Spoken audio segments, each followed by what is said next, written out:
itu menyelaraskan kedatangan suara. Kayak suara nih mulai kayak gini, Twitter, middle, low, subwoofer. Niku tekone iso dihitungi wasit jiro luprit bareng ber. Karena nek niki terjadi keterlambatan, niku pasti akan terjadi cancel. Nah, rumusnya cancel niku semakin ditambah nggih mboten tambah banter, semakin meniadakan. Padha kalih hukume frekuensi. Semakin bertabrakan, maka akan semakin meniadakan. Padha kalih gelombang radio niku lho. Sitoke 88,2, sitoke 88,3. Niki kuat-kuatan, sing kuat sing ndi nggih niku sing menang. Niku rumusnya cancel. Jadi tambah nabrak tambah ngilang nih, mboten tambah muncul.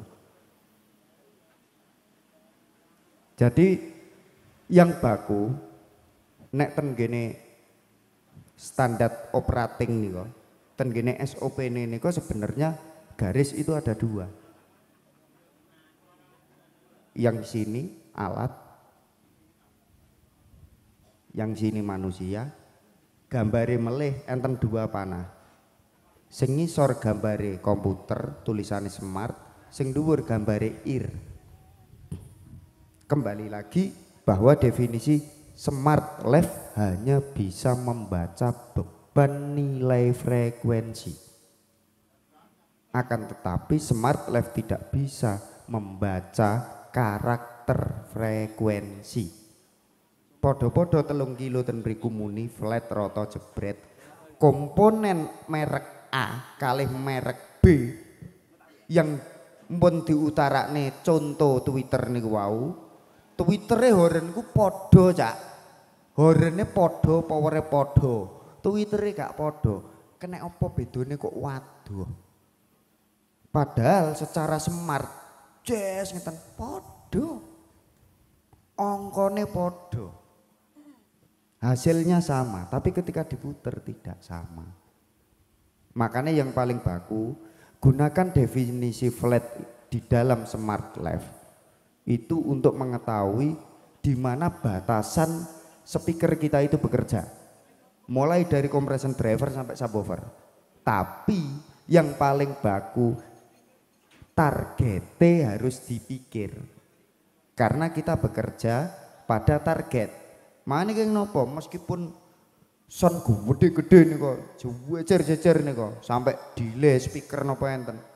Setelah dituning smart mubeng, tetep diunekke lagu. Sing main mungkin nopo nggih, jret bar di play lagu Jackson biasa nih. Oh sing main Dewa 19, puter jret lagune Dewa.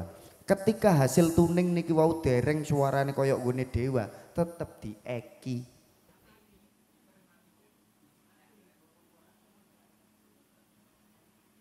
Niku tujuan target daripada sebuah tuning system. Jadi setelah tuning itu dilakukan secara benar, secara merata semua frekuensi itu bisa direproduksi, dikeluarkan oleh speaker. Setelah itu baru kita tentukan target di mana kita harus bekerja. Intinya dan berikut. Jadi terkadang nek jenengan ngeplay muter musik nopo mawon, iki nek tak kencengne ngene, tak kencengne jam 12 kabeh kok rak penak yo. Tambahi middle lah iki kok penak. Niku berarti di situ ada titik curam. Berarti di dalam speaker, komponen speaker sing jenengan play itu pasti di situ ada sebuah kecuraman atau ada titik yang menurun pada frekuensi tertentu. Makanya kayak ditambahin iki lah iki lho enak muni kabeh. Nah, bahasane flat, bahasa flat itu menjadikan pondasi sebuah kebenaran sistem. Tapi nek bahasa enak, enak niku relatif. Sesuai keinginan, sesuai target. Nek pun pondasi ini bener lah terserah. Wah, wis enak mite tak tambahi tawak. Mboten masalah. Yang baku jangan pernah lupa, jangan sampai berlebih.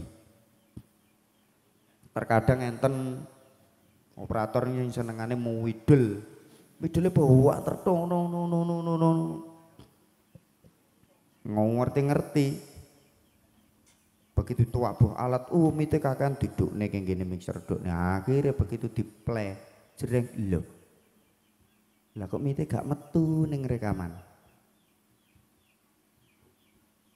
Makanya butuhnya sebuah kalibrasi, mulai dari kalibrasi smart, mikrofon yang membaca respon dari sebuah speaker harus tetap dilakukan dengan kalibrasi.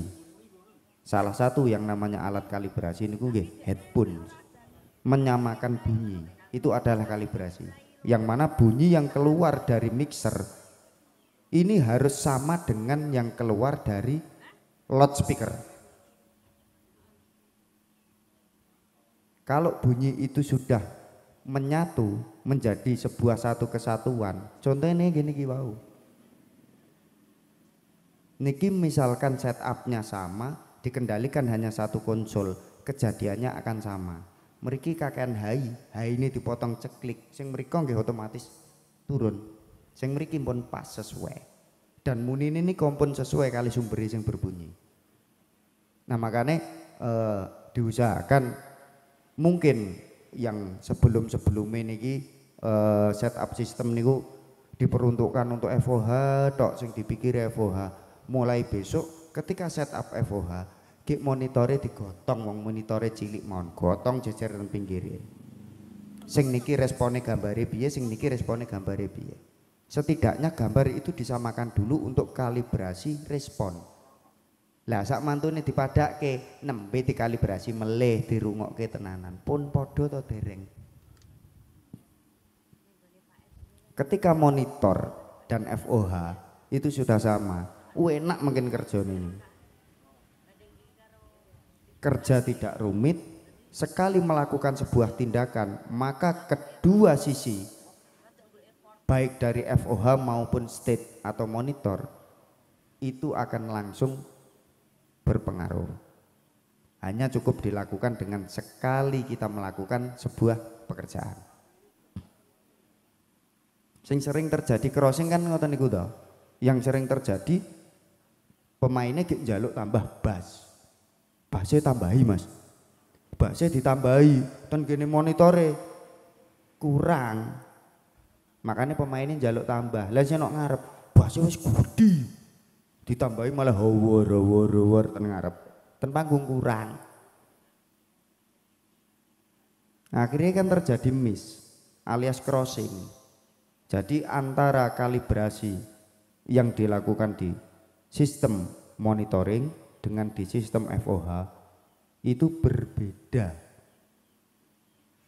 Ada selisih kecepatan suara, ada selisih kecepatan waktu, dan ada selisih di respon. Itu yang pasti.